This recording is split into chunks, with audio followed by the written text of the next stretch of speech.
Today on this transmission from the Drone Pioneers podcast and yours truly, Dionysios Bastas, let's talk about ISR warfare and ISR drones as enablers and not replacements. A brief definition of what we mean when we talk about ISR drones. ISR, intelligence, surveillance, and reconnaissance drones are specialized, often unarmed, unmanned aerial vehicles, UAVs, designed to gather real-time data, monitor enemy movements, and enhance battlefield awareness. They utilize advanced electro-optical, infrared, and radar sensors to provide critical information without risking personnel. This video attempts to distill operational lessons from Ukrainian ISR drone operations around the area of Pokrovsk in 2025 and reframe them for defensive planning with specific focus on flat land border and island-rich maritime environment.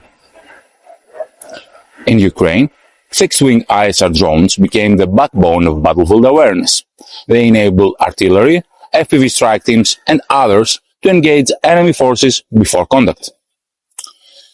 Thus, for long stretches of the war, armored vehicles largely disappeared from the front lines. Drones replaced other platforms as the dominant sensor and strike enabler. However, don't be fooled. ISR dominance does not equal battlefield control. Drones, in reality, amplified combat power, but they did not substitute manpower, ammunition, or defensive depth. In the end, when resources tightened or weather intervened, the entire defensive posture weakened rapidly. For small countries that don't have limitless resources, this reinforces a critical principle. Drones should extend defensive reach and decision time, not be treated as a standalone deterrent. ISR must remain tightly coupled to fires, maneuver units, reserves, and escalation control mechanisms is constrained. Autumn fog over eastern Ukraine introduced a decisive operational constraint. Thick cloud layers between 100 and 300 meters neutralized fixed-wing ISR platforms, most of the time entirely. Infrared and thermal sensors were ineffective, and flying below cloud cover dramatically increased losses due to visual detection and short-range fires. Eventually, we saw that combatants on both sides adapted using fog as maneuver cover for infantry advances.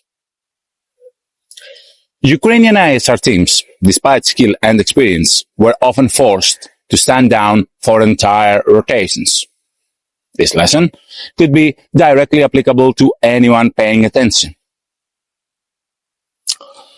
The defensive geography includes frequent maritime haze in any island-rich maritime context, low cloud and strong winds over island chains, and dense fog along rivers and lowlands.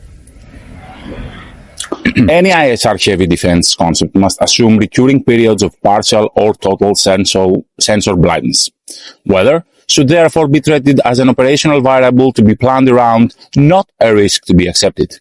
Defensive schemes must include fallback, surveillance, pre-registered fires, obstacles, and trigger-based responses that do not depend on real-time aerial ISR, visual navigation, and human skill with limits. Ukrainian ISR operators compensated for electronic warfare and GNSS spoofing through deep terrain familiarity. Operators could recognize road patterns, tree lines, and urban layouts to orient drones even when navigation systems were degraded. This human-in-the-loop resilience should be highly relevant and a key consideration for anyone planning an ISR-heavy defense. Island garrisons and border units with long-standing familiarity of local terrain can use their knowledge of the land to significantly mitigate electronic warfare effects. However, the Pokrovsk case highlights the hard limit of this approach. When visibility collapses due to fog or low cloud, even the most experienced operators are grounded. Human experience, human skill cannot overcome physics. Any doctrine must therefore explicitly plan for ISR denial windows and ensure that defensive actions can continue based on intent, preparation, and pre-authorization rather than continuous aerial confirmation. Now let's talk about attrition through overwhelming numbers. One of the most important lessons from Pokrovsk is the use of incremental saturation tactics. Rather than complex maneuver, advancing forces increased infantry numbers step by step until defendants' drone and artillery capacity was mathematically overwhelmed. This can be particularly relevant for defense in flat area around rivers, such as River Narva in the Estonian borders, or island defense scenarios like the island chain close to the Chinese shores. ISR and FPV drones are finite. Operators are high value and exhaustible. Each additional attacking element increases defender drone expenditure non-linearly. In flat area borders, this could manifest as repeated probing, simultaneous river crossings on various locations, or dispersed infantry pushes designed to exhaust ISR coverage. In an island context, saturation could take the form of simultaneous small-scale actions across multiple islands or maritime approaches. A prudent defensive doctrine must therefore emphasize economy of force. Drones should be used to shape, delay, and channel attacks, not to absorb unlimited attrition. Commanders must accept that not every conduct can or should be served by drones. In a linear, ground-centric, and constrained by terrain, vegetation, and river systems context, many considerations should be taken into account. Fog, low cloud, and river haze can significantly degrade ISR effectiveness. The Pokrovsk experience suggests that ISR in such an area should focus on early warning, pattern of life analysis, and confirmation of major movements rather than continuous real-time coverage. Defensive success will depend on integrating drones with obstacles, infantry positions, artillery kill zones, and rapid reinforcement plans. Crucially, defense must be resilient to periods where drones cannot fly at all.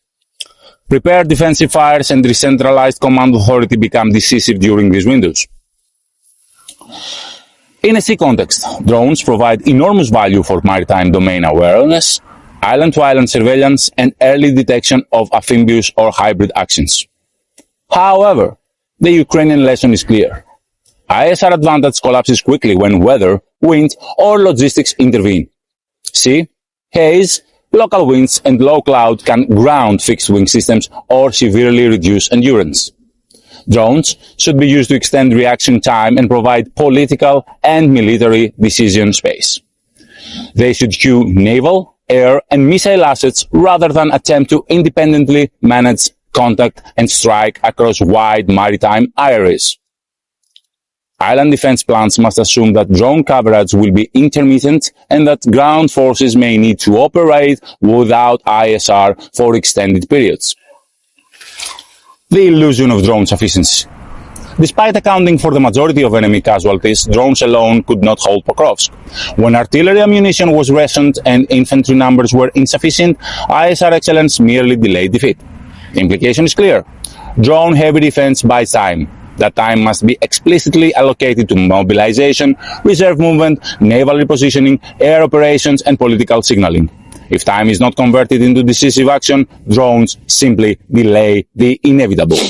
Fire, ammunition, and kill chain integrity. Ukrainian ISR teams frequently identified valid targets that could not be engaged due to ammunition shortages. Intelligence without fires collapsed the kill chain and eroded morale. For defense planning, this highlights a non-technical vulnerability. Stockpile depth and sustainment matter as much as sensors. ISR investment without corresponding ammunition resilience creates a false sense of capability. Even limited but reliable fire availability is more valuable than perfect ISR with no kinetic follow-through. Legacy systems and battlefield transparency. The modern battlefield has become brutally transparent. Systems once considered mobile and survivable, such as light vehicles carrying mortars, became extremely vulnerable once detected. This reinforces the need to emphasize dispersion, concealment, and signature reduction across all domains. Speed alone does not equal survivability anymore. In drone-saturated environments, anything detectable is targetable. The Pokrovsk experience suggests that drones should be viewed as early warning and delay mechanisms, force multipliers for limited fires, and psychological information deterrence. They should never be treated as replacements for infantry presence, ammunition depth, weather-aware defensive planning, or combined arms doctrine. Drone warfare has changed how wars are fought, but it has not removed friction, scarcity, or the decisive role of numbers. Defense planning should exploit drones aggressively while designing deliberately for the moments when they fail. At this point, I would like to thank Resilience Tech Venture Partners for allowing me to use the material from their knowledge database for this video. Resilience Tech Venture Partners develop solutions that enhance operational capabilities and protect those who serve. With decades of combined experience in contracting, engineering, and technology development, Resilience Tech delivers proven solutions for the world's most demanding missions. So, what do you think of this analysis? Do you find anything useful? Let me know in the comments below. And that's all for today. Bye.